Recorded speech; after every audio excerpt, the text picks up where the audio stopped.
Yo, guys, welcome into the show. Good morning, no maniacs. Good day for some football out there today. Man, sometimes I wish that we could preview you guys to some of the backstage commentary that we have before games. And sometimes it's so good you just want to go on early, man. We was having a bunch of back and forth about, how we think this thing is going to play out and why. Here's the truth about it, guys. I'm a competitor, and these guys are competitors too. And as great competitors, they acknowledge their competition. And our little brothers up north have grown big and have grown strong, and they are probably our most formidable opponent to date. And you have to acknowledge that first. But this game is going to come down to execution, discipline, and a will to. We ain't ready to give you the damn North just yet. It's a game where I don't think it's a foregone conclusion that we're going to lose this game because they have a good record. I think there's a lot to it, and we're going to get to the dynamics and the things to identify if we're going to win this game. Things you can point to as the reason why. But I can go on and on about all of that stuff. But before we get all the way into it, let me introduce our guys, Samo and Kids, into the show, man. Let's get their thoughts about what they think about this game this morning. What up, no maniacs? Welcome back. Yes, sir. You hit the nail on the head, man. It's going to be about, for me, execution and discipline, man. And just that will to fight and be competitive. This is a division game, so those games should always be a little bit more testy. I want to see a physical football game. I want to see us not willing to just give the North to the Lions. They do look good. They're a good football team, but this is a division game. We know our opponents. We faced these guys twice last year. That second game, they got the best of us. Really, really got the best of us. But, they're still the Lions, and they're still beatable. It's not like they're an unbeatable team. I love the fact that we're relatively healthy and going into this game, and that we have our leader, the one, Justin Fields, back at the helm at QB's position. And man, I'm looking for this to be a competitive game, man. And I think we do have a chance to win. What do you think? I think J2K just hit the nail on the head. As per normal, this is the healthiest and most talented team in Poles' tenure, LFG. I'll leave the real F bombs for post game later tonight. In any event, I'm stoked about the potential of this game. This game is an opportunity in my mind, an opportunity where, again, our fully healthy squad for the most part gets put to the test against the leaders in the North right now. Detroit is the leader in the North without question at this particular moment, and I'd like to see us bring it into question. I will say some interesting things. I have a lot of respect for Detroit as a team, as a rival of ours. They've gone through a lot of the same things that, from an organizational perspective that we have. They have a rich history at the running back position, just like we do. There's a lot of similarities there and a lot of animosity, to flip it in the other direction outside of respect. This is a long time thing. Dan Campbell, in my opinion, is the coach that Flus wants to be. Flus wants to be an aggressive, hard-nosed, coach who really has a team that believes in him and he wants to show his belief in his team on the sidelines as well, and you see that in some of the aggressiveness that he puts forward on a Sunday. I suppose part of the difference here is just that it's working for Dan Campbell, whereas it just ain't really necessarily working for Flus for multiple different reasons. In any event, they've got a pretty powerful squad. And we're going to see today what the North really looks like. So we're gonna get into. I agree with all Kids that said. Samuel said is spot on. And we're going to get into some of the details here in just a second. But let me give you guys our inactives list going into this game. Bayless is a healthy scratch. Peterman is out. I think it's Quindell Johnson. He's out. Noah Sewell's out. Michael Baskerville's out. One that surprises me is Tyree Card. I wonder what happened to him. And Dominic Robinson. Other than that, we are pretty healthy. And it's like J2K said, it's the healthiest we've been since kind of Poles and Flus have been here, man. It's a healthy team. And here's the key to it. The Lions aren't so healthy, especially up on their defensive front. They I didn't have time to find their whole inactives list, but they're missing like 2 or 3 key pieces on their defensive line. I know that for sure. I think one of their starting corners is out. And I'm not talking about CJ Gardner-Johnson. We know he's out, but one of their starting corners. And so to me, it's an opportunity today to, like I said, man, like Samo was talking about, it's going to come down to execution, being disciplined, and just a will to want to take it. And just being in the position, especially Justin Fields, to when it's time to be special, be special. He's got a good sense of that, knowing when and when not to go out there and do something to help put us over the top. And I like that we've got that going for us in our quarterback. So it's going to be, I think it's going to be a tough game. I think if we can keep it close early and not let them get out to a couple touchdown lead and try to play catch up, I think we'll be right there with them in the end, and it'll come down to turnovers and being disciplined, not getting false starts and things like that really help ascend your team, man. So I was watching those guys last night, Samo. Watched them till 4 a.m. What they do well is the really simple stuff.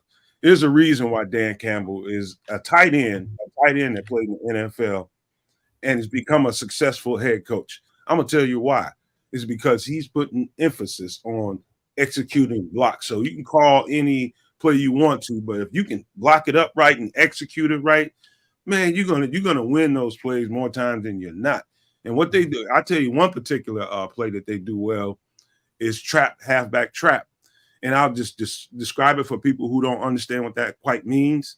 That means it's a pulling guard from one side to the other. The other guard on the other side that the guard is pulling to allows the interior defensive lineman a free run at the backfield, the running back, the quarterback, and it looks like he's coming off scot-free and is going to be able to make a play when boom, right there at the last second, the guard from the other side comes in and ear holes him. And so that's the idea of it. You trap a guy, you identify the guy that you want to target, let him get a free run, and the guard from the other side comes and cracks him, and boom, there's that running back off to the races. So that's something they do well. And if you can't stop that, one thing that scares me about our defensive line is because we have so many young pieces. I think Justin Jones is mature enough and has seen it enough to know that, okay, if I get a free run off the line of scrimmage, I need to be watching out. Something's happening. Javon Dexter, Zach Pickens, and guys like that, if they watch the film and if Travis Smith did what he was supposed to do and really drilled those guys on this, they'll be able to see it coming and they'll know how to neutralize that. But watch hard that play of halfback trap. So, Samuel, that's just something I picked up while I was watching the film last night. Right, man. I agree with you. It's the execution and discipline that the Lions have shown these past 9 games. So that's impressive to me. We all laughed at them during the draft, when we were saying that they were drafting guys. They were talented guys, but they were drafting them early. But what they showed us was that, they had a plan for those players that they picked. They identified their needs. They identified the players that fit their needs, and they had a plan for those guys. And all those guys are shining, man. And my hat goes off to them for that. But it's going to come down to me. This game is going to come down to not only just the execution and the discipline, but also the coaching. I think Flus and Luke Getsy, they have to have formidable game plans in place for these guys to be able to stop these Detroit Lions, man. Because offensively, yeah, we want to make these guys one-dimensional. They have a pretty dang good running game. So if we stop that, their strength, is our strength. We stop the run well. We're second in the league, and they're, I think, top of the league in rushing. So, this is strength against strength. And so at that point, it becomes a will thing, like you said, Nomad. We want to show that we're the best in the NFL at stopping the run. I think that we can get it done. If we can make them one-dimensional, man, and then get some pressure generated on their quarterback, man, early on in the game, knock him down a few times, rattle him a little bit, then I think we have a chance defensively. Offensively, I want to see Luke Getsy, man, allow Justin Fields to be whatever Justin Fields needs to be successful out there, man. Whether it's the short game, long game, if he needs to run a little bit, move in that pocket for sure, though. We have to move the pocket today. We have to establish a running game, and a power running game that we've been running with when we had Bajan in there for the past few weeks. I think that will suit us well. I think at the end of the day, though, this game is going to not only come down to that execution, but the coaches have to have a good game plan in place. And it's important for them, too, because at the end of the day, your jobs are on the line. Because if you can't show that you can compete with the best in our division, then you probably won't be here next year. Well, I just gave the chat. What's up, chat? I just gave the chat a little bit of a bird's eye view into our conversation behind the scenes, because me, Sam, and Nomad were having a good conversation about this whole game and what it's likely to shake out into, and we kind of stopped and went, damn, like, let's just start the show, because we're wasting all this breath in the behind the scenes. But yeah, like the things that this game comes down to, Sam, you hit the number one piece.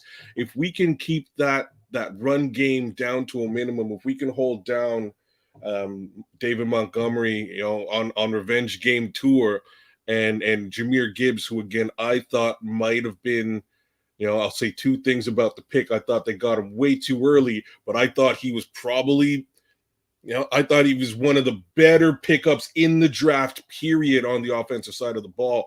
Mm-hmm. If we can hold those two guys down and utilize that, that run defense that we have been improving week on week, that takes a lot of sting out of the Detroit case scenario, and it leaves it all up to the arm and wherewithal of Jared Goff and Amon-Ra St. Brown basically from there. To be quite frank, I think we actually have the secondary to make things very interesting in that respect if we're able to do what we just discussed, which then leads the game towards the turnover case scenario. If we can win that turnover battle, this might become the trap game that Detroit has been worried about all year long. So let me give a little bit of detail about what I mean by little things about being disciplined and how it pays off when you're disciplined. This is one of those games where I'm glad that we have Tremaine Edmonds starting, because Jared Goff is one of those players that they like to see zone concepts, and that's a lot of what we do. He knows how to identify where the holes are, and the offensive coordinator knows how to just design route concepts that help benefit fighting that zone concept. So, for instance, say we were in cover 2, and he recognizes it. What they're going to do is a layered route concept on where they want to target. Layered route concept is basically you have two people running pretty much the same route at different depths. So you might have a guy running an over right underneath Tremaine Edmonds, and a guy running an over right behind Tremaine Edmonds. And it puts the linebacker in conflict as to which one to really focus on. And the idea is to get him to suck up on the over that's coming underneath him, so that Jared Goff can put it right over his head and catch him in the back. We had Jack Sanborn out there. That's gonna give him trouble all day long if he's the starter. But with Tremaine Edmonds, that's gonna cause Goff to probably not want to throw a few of those balls. And if he does, he's gonna he might be able to put it in play for Tremaine Edmonds. So to me, watching them on film, they did a lot of that against pretty much every team. Whenever they saw zone concept, run layered routes under the middle linebacker and over the top of the middle linebacker. So having Tremaine out there today is going to be very, very important. Hopefully he can thwart a lot of that stuff and give us a turnover too. Think he's gonna be rusty today? Well, he might be. He might have a knee brace on out there, but if they gonna suit him up, they feel good about him going out there and being a difference maker. See, like, I mean, I'm not shooting Jack Sanborn, but this is a particular game where someone of Jack Sanborn's stature could be in. He can get taken advantage of in a game like this. I don't know. Like it's so interesting. It's such that particular situation is very interesting to me because again, length and skill set overall, you'd want to have a Tremaine out there. Like Tremaine is going to get in those passing lanes easy. If he's a step behind though, I don't know, man. I would almost rather to have Jack. If he's a step behind, I wouldn't want to put him out there with saying, if you don't mind putting that up, Nick, he's pretty much explained to it. J2K says the idea is Edmonds has the length to reduce those windows in the high-low concepts is what he said it just right. That's an easy way of saying what I just described. High-low concepts that put your middle linebacker into conflict. Yeah, he has the coverage ability, man. So a healthy Edmonds is ideal for this game just because that's what the Lions' strength is as well. They want to attack the middle of the field. They have the guys to do it. That's why they went and got a Jahmyr Gibbs, to run those two-way routes coming across the middle, coming out of the backfield and, matching up with your linebackers. They have St. Brown, Amon-Ra St. Brown, who's probably the best slot receiver in the NFL right now. And then they have a young tight end in Sam Laporta who's figured the NFL out rather quickly to my surprise, but he is obviously being well coached, but they have all these weapons that can put the linebackers in conflict in the middle of the field. And I was going into this game worried that it was going to be TJ Edwards going to be in on the dime situations where you have just one linebacker on the field with the four cornerbacks, because we've seen him get beat on some whip routes with running backs coming out of the backfield, and he isn't that big lengthy guy that we have in a Tremaine Edmonds. So that length of Edmonds is exactly the reason why we went out and got this dude. So for a game like this, hopefully he's healthy, like you're saying, kids. If he's not healthy, I would much rather see Sanborn out there. We'll see that early on, though, and the coaches will see it. And if they have to pull his coattail and put Sanborn in there, if it makes sense, then I'm sure they'll do that. But if he's going out there, I'm hoping that he's healthy, and I'm guessing that he is. So, but he is the perfect player for those situations because of his length and his just coverage ability. He is a cerebral player. So, and not to say that Jack Sanborn isn't. I think last year's Jack Sanborn, Nomad, like you said, would have really struggled in a game like this. But this year's Jack Sanborn, I think he's gotten a step quicker, and he just doesn't have that length, though. And he does diagnose plays rather quickly, though. So, I'm happy for what we have. Real quick, guys, in the chat, I know Don Burr whenever I can identify him a mile away. So made in Detroit is Don Burr. I just want y'all to know that. He's trying to come up in here with an alias, man. Quit playing with me, Don. I can tell your writing anywhere, man. But but look, man, I didn't say that to take shots at Jack Sanborn. I didn't want to slight him. He deserves his props, man. Every little bit of it. But I just do like the matchup with Edmonds' length to combat what they want to do to us. And so here's another thing, man. Jamison Williams, the last couple of weeks they're starting to showcase him. I like how they're using him. And also, I mean, and this is why Jared Goff is pretty much considered a dink and dunk quarterback, is because they don't think he has the arm to go downfield. He can get it downfield on a regular basis and have it be consistent. I still question that, but they do a lot of stuff with the weapons they have. Another guy in particular to pay attention to that people don't talk enough about is Khalif Raymond. Khalif Raymond they do with Khalif Raymond what we ought to be doing with Velus Jones. They use him in such different multiplicity, and they're going to use Jahmyr Gibbs in a similar way. It's not like he's going to line up every time as a running back there. They figure out ways to make him effective, figure out ways to find a hole in the defense or take advantage of something that we have a tendency to do. So as far as Ben Johnson goes, man, he's a creative play caller, man. And I was telling them this behind the scenes, what makes him look really good. And guys, I would caution you guys to feel like Ben Johnson is just some kind of elite coordinator. He doesn't do anything really spectacular. Big boss offensive line that he has makes him right. So when you have a big boss offensive line, like the number one offensive line in the league, you can call some stuff and you're gonna look great. He goes and takes a job somewhere else, and they don't have a big boss offensive line like that. He's gonna look like a normal coach. I'm just gonna be honest with you about him. I'm giving him his props. He's a lot more creative than Getsy, but don't think that guy is going to be the answer to your ills, man. You got to have an offensive line to be able to pull off the play calling and the schematics that he does. See, and that's where things get dicey, right? Because now you line up these coaches, and like, man, I don't believe what I'm going to say, and I hate saying it, but like, if we're lining up them two coaches versus our two coaches, I'm kind of leaning towards Detroit. You know what I mean? Like, do you not feel like Flus and Getsy are playing for their dinner right now, coaching for their? Do I feel that way? Yeah. I think the entire world who's paying any attention is well aware of this, right? Like to the level that, a lot of the focus and so much of the focus goes on the QB1, H1M, JF1, whatever you want to call the guy. It's all shining down on Justin. But like, let's be frank, man.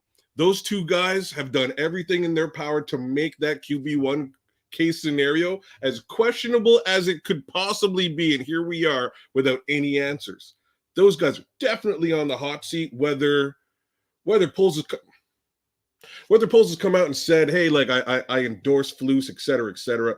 Let's also understand that given the tenure of Flus, he had to come out there and say some positive stuff about the guy, right? Like you saying that positive stuff, going out of your way to say it, is as much an indictment as it is an uplifting moment, right? Like he shouldn't have to say anything at all about his coach at this present time. The coach should be in good standing. He's not. So let me go out there and give him a vote of confidence because, bro, we're looking at you, bro. You know what I'm saying? It's not a good situation, and that's what what really actually worries me has less to do about the talent on either side of this team or either side of the ball. I think the talent on both the Detroit Lions and the Chicago Bears lines up really nicely today for what I hope is an awesome football game. I'll be straight up and down. Where everything falls apart for me is Dan Campbell, Ben Johnson versus Luke Getsy and Matt Eberflus. Yep. That's where I lose it.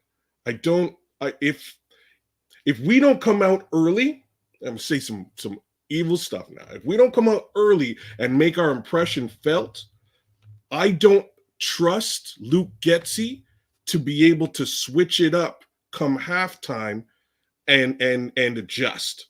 That's my word. It's as simple as that. It's crazy because we're not worried about the talent that we have matching up with the talent that Detroit has. Our worry is the coaching, is that the coaches are not going to put our players in position to be successful in this game. Yeah, I think you're right, kids. These next 3 games, not just this game, because we go to Minnesota, then Detroit comes to Chicago right after that. These next 3 games are going to really be pivotal for these coaches. So Flus and Luke Getsy have to try to figure things out. And Nomad, you're right, man. Ben Johnson, he is fortunate to have the offensive line that he does, and I think that he has had a lot of success because of that offensive line. But what I also like about Ben Johnson is that he puts his players in positions to be successful. He's not asking them to do anything that they can't do. You know, I think that that's the beauty in what Ben Johnson does. He identifies what his players does well, and then he puts that player in position to be successful on the field, not in the game. And that's where Luke Getsy struggles, I think. So we'll see, if when Ben Johnson goes on to become a head coach, if he figures that out. I think that's the beauty in knowing that you have a coach that could do that, though. Just identify the talent that you have on the team. Now, you might not have the best offensive line, but if you don't have the best offensive line, maybe he has an answer for that too. We just haven't had the opportunity to see that because he hasn't had to worry about the offensive line struggles. So, but I'm more so worried about our coaches, like you guys are saying, and because it's not a void of talent that we have on our roster, it's a void of good coaching. Is what we're all afraid of in this game. I think everybody's aware of it. And it's really, and I hope we come out there gangbusters and kicking and biting kneecaps. I hate to steal it from you, Dan, but that's what I want to see in the first 2 quarters of this game. I want them to come out and do some stuff. I also want to see a fourth down case scenario where Dan Campbell does what he does and we stop it.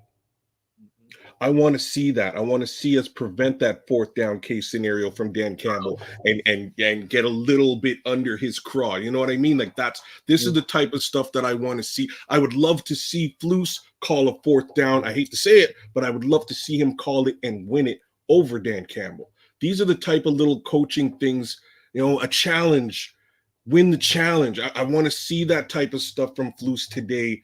I want to see him out coach Dan Campbell today. And that's a tall order, guys. I think that's a much taller order than Justin Fields performing at a high rate today. I think that could happen.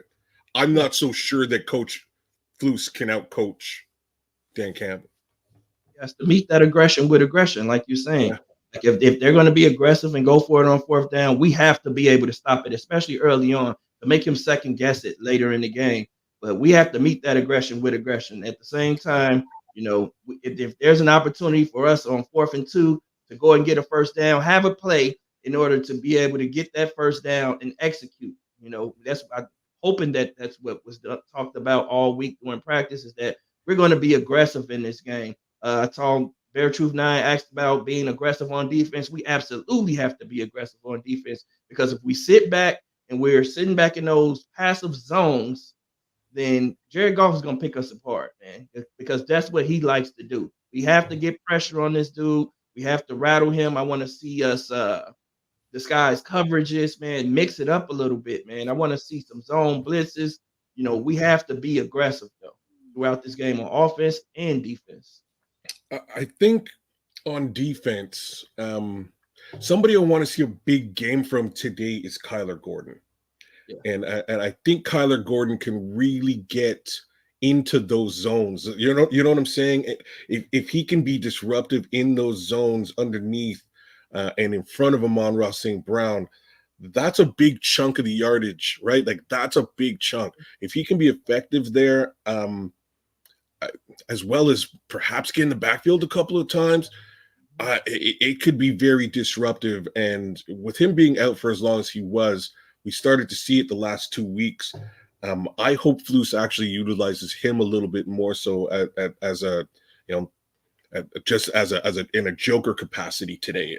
I'd like to see it, but like you said, it's a weapon on defense, because he is a weapon. He is a weapon on defense that you could use in so many different ways. I think in coverage, he's excellent. I think this is a game that, like you're saying, he can shine in going up against an Amon-Ra St. Brown, who's a pretty dynamic dude, man. But I think we have the players, like you say, in position to be able to be successful. It's just about the coaches, allowing these guys to be aggressive and, utilizing them in the proper manner for us to be successful in this game. That's where we are, folks. I think we have everything that we need to have a really interesting football game today, and I mean interesting in the most positive way I could. I think we can compete against the Lions. I'll be realistic. We have no business competing against the Lions, but I think we can. I think we can, and I don't think there's a deficit in talent today, team on team. I'm gonna give you a little future look. I think the Lions are where we will be early next year, and next year, talent on talent. I think you guys are only maybe about a solid top 10 draft pick ahead of us in talent. Um, I think we recoup that and one up you next year, and then we'll really see what this battle, for the North looks like. Today, again, I don't think we have any business beating you guys today, but I think we can. Yeah. This is the game where, our defensive line, I think, has to really step it up as well, man. Because there are going to be some times where we only rush those 4 players. We can't blitz on every play. We know that. But this is why we went out and we got Montez Sweat. This is Big why factor today. exactly. This is why we got Yannick Ngakoue. And those young defensive tackles, along with Justin Jones, are going to have to step up today. Like, this is a game where it's about pride. You know what I'm saying? Like, you're going up against the best, so you want to beat the best. Like, you have to show that will. You have to show that fight. And I think they have it. I think they have good leadership on that defensive line. I always question the coaching on that defensive line, but they have the players in place. I want to really see those guys step it up today. Here's what we have going for us that we didn't have early in the season. We have health, number one. 2 things, two, 3 things that I know that Dan Campbell and his coaching staff saw on film that benefit us. We fit the run a whole lot better than we did at the beginning of the season. That's number one. Number 2 is we're getting pressure as opposed to what we were able to do early in the season. Those two things right away will stick out to any head coach. So what do you do to combat that? First of all, they're gonna make, trust me, Dan Campbell is committed to the running game. They're gonna make you stop them on the ground. They're gonna make you stop them. I know you look good on film, and you're like the number 2 rush defense in the league right now, in particular. But let's see what you do against my offensive line, because we're gonna get committed to what we do. You're gonna have to stop us. That's one thing. Here's another thing, and I think Kez kind of alluded to with Kyler Gordon. They do a lot with Amon-Ra St. Brown, a whole lot with him out of the slot, and you feel really good about Kyler being there. Here's the problem I have with it. Kyler won't be a whole lot effective if they stay in zone concepts. So Flus is going to have to back off of the zone concepts in this game and get in a lot more man-to-man. I'm not saying he has to blitz, but he's got to get out of the zone concepts, because that's playing into Jared Goff's hands and the offensive coordinator's hands. We got some things going for us. The big guy in the middle on our defense, Edmonds, we've got that going for us. We got a chance to shut down some of that stuff that will be happening on your average team. We have a way above average middle linebacker with ability that can thwart a lot of the things that they like to do. So what I expect the Lions to do is to really attack in short areas because of that. Now, what you would be wanting to coach your secondary to be doing is getting ready to be aggressive and attacking underneath some of those routes, not trying to play over the top a little bit. You got to keep it at least one safety deep, because you do have what's his name, Williams. You do have Williams, who is a threat, but the rest of those guys can kind of play underneath and be aggressive, and that's what they want to. They want to kill you in the short area. They want to kill you in the flats. They want to kill you with the 15 yards and in, dinks and dunks with the tight ends and the crossers and the curls. That's how they hurt you. And they just keep matriculating it in on down the field with a mixture of their running game. But if you can stop that short area stuff and be aggressive down there, and that's in that area, and make them play deep, then you give yourself a chance. But you got to stop the run first to put yourself in a position to play the way I'm describing. So you got to earn the right to rush the passer, and that comes with stopping the run. If we can't stop the run today, then we're going to lose this game. We have to prove that we can stop the run early in this game. I think someone in the chat, I think it was maybe J2K, if I'm wrong, somebody tell me who it was, that said, let's play single high safety today. That's what you should be doing. That's what you have to. But he's saying it right now. I'm fine with a zone defense as long as it's predominantly out of a single high safety, free safety. Yep. Stack the box and zone out the crosses and flat. Stack the box today. And we're gonna have Kyler Gordon on the field a lot. He's like a linebacker. a smaller linebacker too. So, which is good. He's a great tackler, man. He identifies the run. He's a willing tackler more than anything. So, having him and Jaquan Brisker coming up close, in the box is going to be pivotal for us today. And we have the guys up front that are not going to get pushed off the ball easily. So I think we're going to have a good chance at stopping the run today, but we have to show that we can do it early on in the game. Like, that's pivotal to this game. If we can't stop the run early, guys, We're cooked. we cook. We're done. We are TP, done. P3P podcast saying pressure, pressure, pressure. And pressure. And pressure. And you know what? You gotta, in this game, you definitely have to pick your moments when you apply pressure, because it's such a run heavy football team. So you can't expect the edges to come crashing in on every play that's not a passing down. No, they gotta take care of the edge. They gotta take care of the edge and make sure they're not sealed off, not getting blocked off, and the guys running wide around them. So the edges got to play the run first, and on noticeable passing downs, get that pressure. I think I know Don's going to be mad when I say this, but I think the one player that we have on the team that could overpower Penei Sewell is Montez Sweat. Oh yeah. So I know you love Penei Sewell, and he's a bad boy, but I think Sweat will push him back into the quarterback. I don't see Don Burr out there. I see all level of other. Is he? All right. I see all kinds of other Lions fans out there for sure. But I didn't see no Don Burr. He's all right.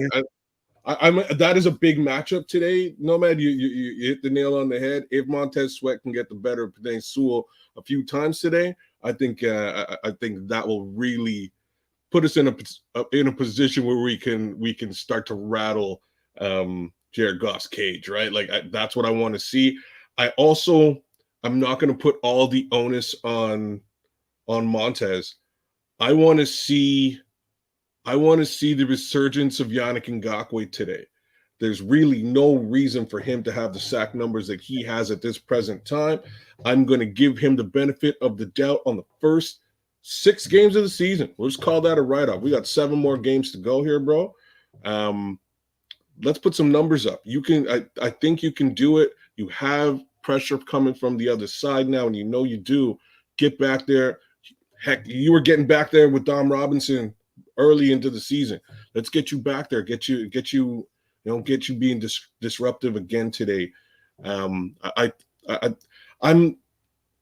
EV Bear Down Davis. I just saw it in the chat, and I'm a little worried, but we do have the number 2 rushing defense in the league. Mm-hmm. I am worried about the potential for a couple of David Montgomery rushing touchdowns today, but I'm less worried about David Montgomery rushing yardage. I think we can hold him down. I think we can also hold down Jahmyr Gibbs. I think our defense has the ability to do this, and if they can exhibit it today, that's going to put Detroit into a passing situation that they don't really want to be in.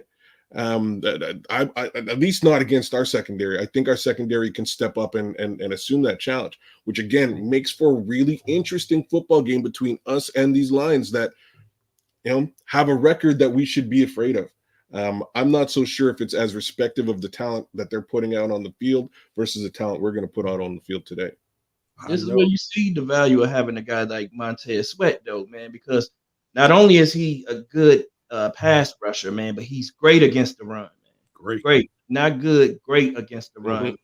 This dude, he's going to hold that edge. He's going to hold that edge, man. He's going to set that edge. He's great at that. Those long, powerful arms, man. He's going to be knocking that guy Penei Sewell back every now and then.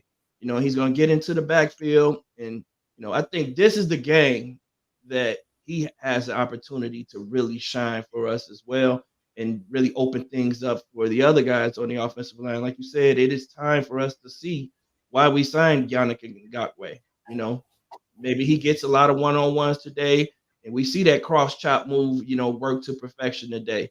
And maybe our young defensive tackles look a lot better today. I tell you one guy who has looked better since we got Montez Sweat and that's Justin Jones, man. He's freed him up a little bit, man, and allowed him to be able to beat some of those one-on-ones. So now he's not getting chipped or anything like that. So look, man, I'm telling you, like, this is a defensive lines game right here.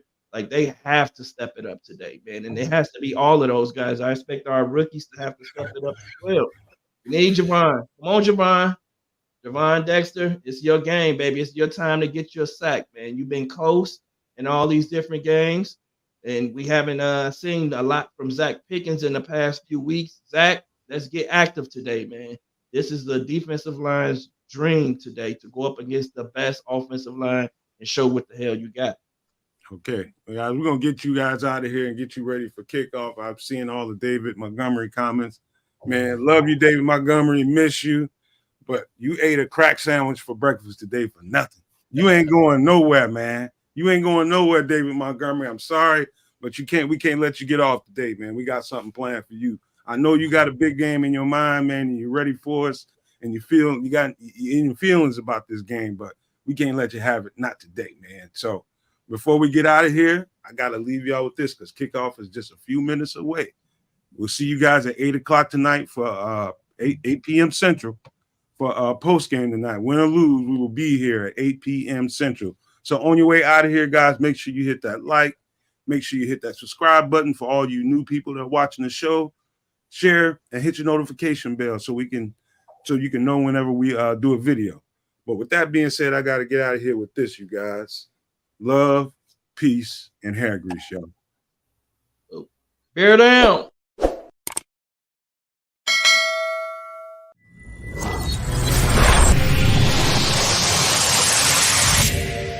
Oh.